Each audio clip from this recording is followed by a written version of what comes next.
Ayan guys, bukid to guys, pang ano no, maani na, malapit ng anihin. Ayun guys yung plaza ng San Vicente. Itong mga to tanim, so di ba napakaganda. So ito nasa likod natin.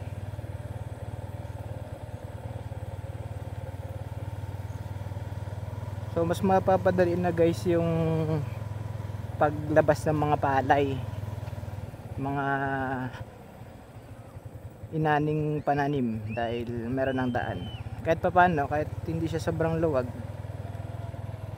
pwedeng pwede na dahil may insekto. Pwede na dahil daan na rin siya. Madadaanan pa rin, yung nga lang hindi sobrang luwag. Pero be thankful guys dahil hindi na tayo mahirapan dito, yung mga nagsasaka natin ng San Vicente. Diba napakaganda. Nandito ka pa lang sa Palawig guys, di pa tayo lumalabas. Dahil sa mga susunod na vlog natin, lalabas na tayo ng Palawig.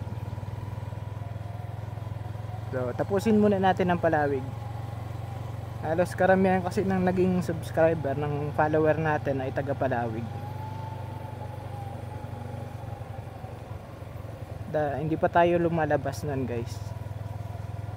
Dito tayo magpalipad sa sa part na to. Kaya lang medyo masikip talaga yung daan.